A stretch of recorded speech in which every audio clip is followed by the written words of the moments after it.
Oke, kita lanjutkan ke persoalan ketiga. Itu ada kasus seorang pemancing yang sedang ada di atas perahu di laut dangkal yang melihat ikan tepat di bawahnya. Kemudian ikan tersebut dari penglihatannya itu adalah sejauh 3 meter. Nah, indeks bias dari air laut itu adalah 1,33 dan kita harus mencari ikan itu sebenarnya di kedalaman berapa sih? Seperti itu ya. Nah, ini ada orang, perahu, dan ikan yang sejauh 3 meter dari orang tersebut.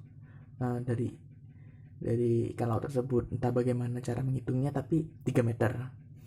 Jangan terlalu ini ya, melihat ilustrasi saya. Mana bisa si perahu ini terbang di atas air lautnya. Kemudian kita akan melihat nih. Sebenarnya kalau di soalnya kan itu kan manusia itu tegak lurus kan sama ikannya. Nah, tapi pas sebenarnya tuh kita nggak tahu, kita melihat benda yang tepat di bawah kita itu ada derajat kemiringannya atau tidak. Sebenarnya ada, tapi nilainya sangat kecil banget. Jadi bisa dianggap nol gitu.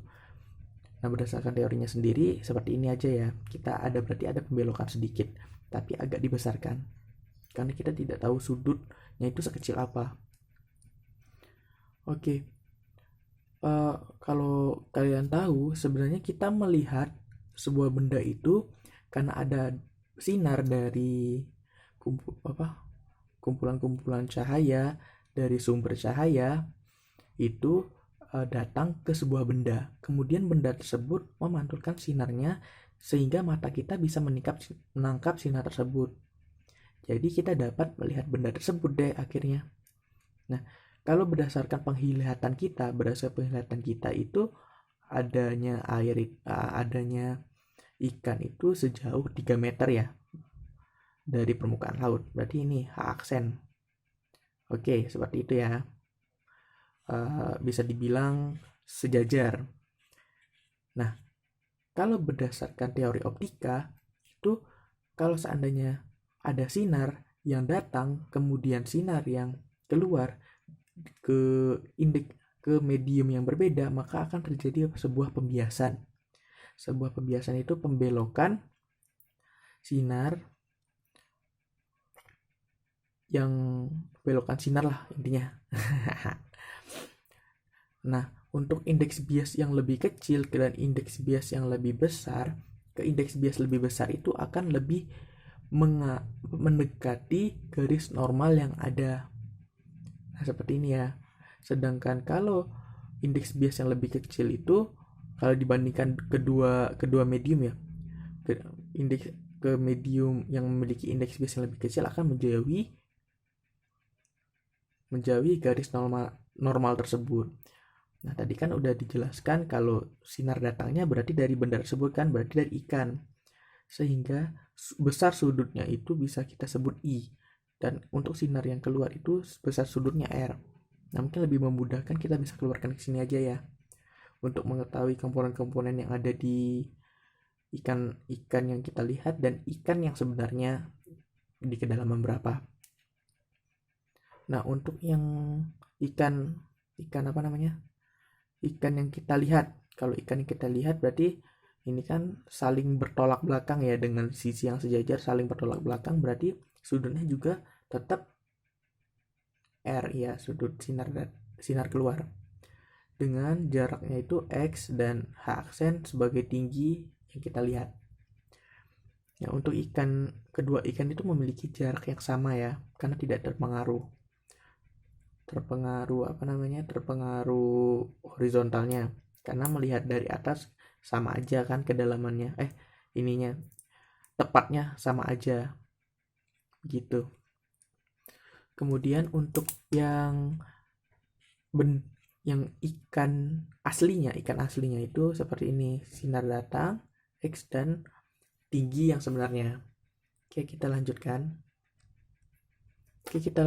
Tadi kan mungkin udah pernah belajar lah ya yang tentang teori geometri di segitiga tersebut, sehingga kita dapat mencari nilai tan tan sudut itu berapa, tan sudut itu berapa. Nah, untuk tan R berarti sisi depan sudut dibagi sisi samping sudutnya, X per H aksen. Tan sudut datang, X per H. Sehingga kalau seandainya dibandingkan keduanya, akan mendapatkan persamaan seperti ini. Mungkin gampang lah ya, bisa dilihat sendiri. Ini untuk persamaan pertamanya. Kemudian ada tuh di optika tuh ada namanya hukum Snellius. Hukum Snellius itu tentang persamaan umumnya seperti ini. Sinar datang dikali indeks bias pada sinar datang sama dengan sin sinar keluar dan indeks bias medium sinar keluar. Nah gitu. Nanti dapat persamaan seperti ini kalau dirapikan ya. Sehingga kita dapat persamaan kedua. Nah, persamaan kedua ini dimasukkan ke dalam persamaan satu. Ada kan sin I per sin R. Sin I per sin R. Kita dimasukin sehingga mendapatkan persamaan ketiga. Seperti ini. Nah, seperti yang saya jelaskan tadi ya. Untuk pemancing yang tegak lurus terhadap ikan tersebut, tepat pada ikan tersebut, sebenarnya yang sudut sinarnya itu yang datang dan keluar itu sangat kecil sekali, sehingga kita bisa sebutkan I dan R-nya itu sama dengan 0. Nah, cos 0 itu nilainya 1. Jadi cos R sama dengan 1, cos I sama dengan 1, 1 per 1 nilainya 1. Sehingga dapat deh persamaan seperti ini.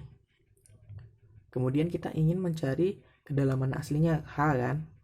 Ya udah deh, tinggal masukin aja dan didapatkanlah kedalaman aslinya itu adalah 4 meter dari permukaan laut. Ya, jawabannya adalah C, 4 meter.